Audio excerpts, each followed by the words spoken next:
ఇక నాగ చైతన్య అంత ఎందుకంటే నాగ చైతన్య మీద చిన్నపాటి రీమార్క్ అయితే ఉండింది ఇంతకుముందు. హ్మ్. హ్మ్. కొంచెం ఎమోషనల్ సీన్స్‌లో కొంచెం అంత బాగా పెర్ఫార్మ్ చేయలేడు అన్న హ్మ్. చిన్న రీమార్క్ ఉండింది. ఆ రీమార్క్ ఈ సినిమాతో ఆబ్వియస్‌గా మొత్తం పోగొట్టుకున్నాడు. పోయాయండి. మొత్తం పోయింది. యాహ్! సో, ఈ సినిమా కోసం నాగ చైతన్య తీసుకున్న స్పెషల్ అంటే ఆబ్వియస్‌గా ఈ యాస యాహ్! గురించి గాని, లేదంటే ఆ బాడీ లాంగ్వేజ్, గడ్డం గురించి యాహ్! అన్నీ చాలా కేర్ తీసుకున్నారు. యాహ్! కాకపోతే ఈ పెర్ఫార్మన్స్ విషయానికి వచ్చేటప్పటికి ఆయన తీసుకున్న ఏమైనా క్లాసెస్ లాంటివి ఏమన్నా ఇప్పించారా స్పెషల్‌గా? తీసుకున్నారండి. ఆ! నాకు మళ్ళీ అదే అంటున్నాను పేర్లు చెన్నైలో అదేదో పెద్ద ఇన్‌స్టిట్యూట్ అండి. అంటే నేను మర్చిపోయాను.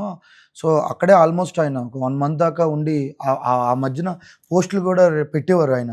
సో, హుహు. పర్టిక్యులర్‌గా అంటే అది చాలా స్పెషల్ ఇంట్రెస్ట్ చూపించారు. అండ్ మోర్ ఓవర్ స్లాంగ్ కోసం అయితే ఒక 2 మంత్స్ ఒక డేలో ఒక హాఫ్ డే 2 మంత్స్ పొద్దున్నే నేను అన్నపూర్ణ స్టూడియోస్‌కి కావచ్చు, ఆయన ఇంటికి కావచ్చు పొద్దున్నే ఎళ్ళిపోయేవాడిని బ్రేక్‌ఫాస్ట్‌తో.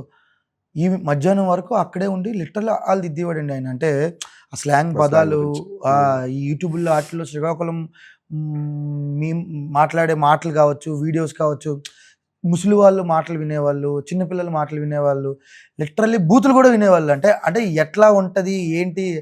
ఏ కోణాన్ని వదలలేదండి. ఈ ప్రతి కోణంలోని, ప్రతి కన్నంలోని దూరి దూరి ఆయన బయటికి లాగారాయన. ఓకే. సో, లిటరల్లీ ఈ సినిమాకి పెట్టిన ఎఫర్ట్ ఏ సినిమాకి పెట్టలేదనే అనుకుంటున్నాను. యాహ్! అదైతే నిజం.